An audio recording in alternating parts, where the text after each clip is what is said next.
Caitlin Clark returned Saturday after missing the past 5 games with a thigh injury, helping lead the Indiana Fever to a 102-88 victory over the New York Liberty.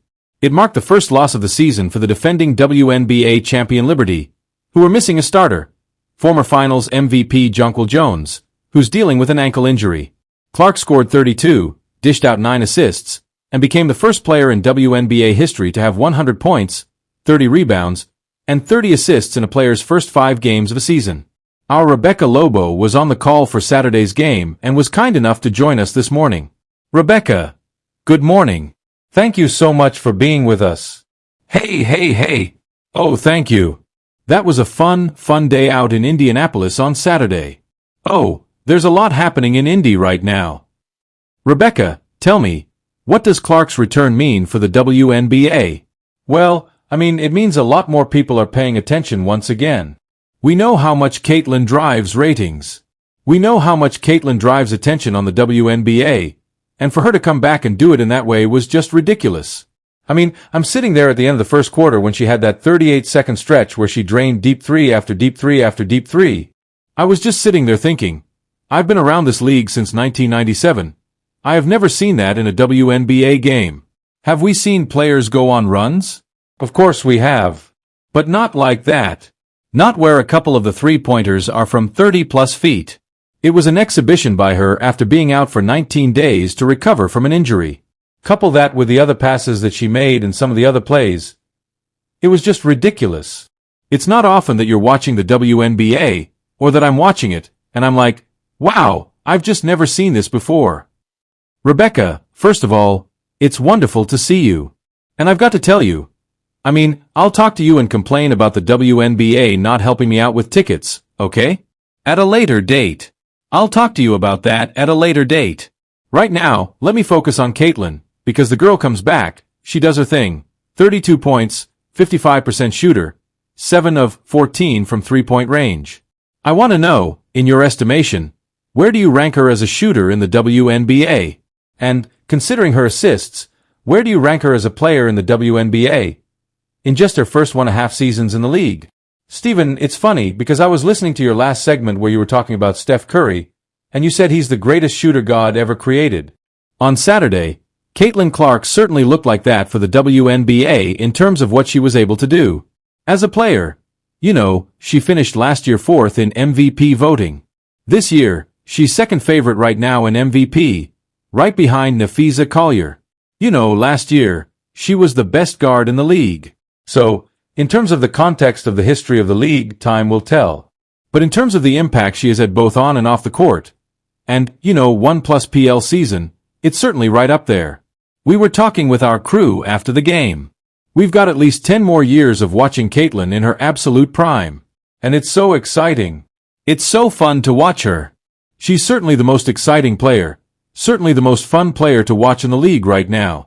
We're just going to see her legacy continue to grow as she has more performances like we saw on Saturday. And again, time will show. How long is it going to take her to get that Indiana Fever team to a WNBA championship? Yeah, that's what I wanted to ask you. Do you feel like this version, Rebecca, could get Indy to the finals? This version of Caitlin. Could this version get Indy to the finals? They certainly looked like a team on Saturday that could contend for a WNBA championship. Now, keep in mind, right now in the WNBA we have 2 teams that only have 1 loss. That's the Minnesota Lynx and the New York Liberty.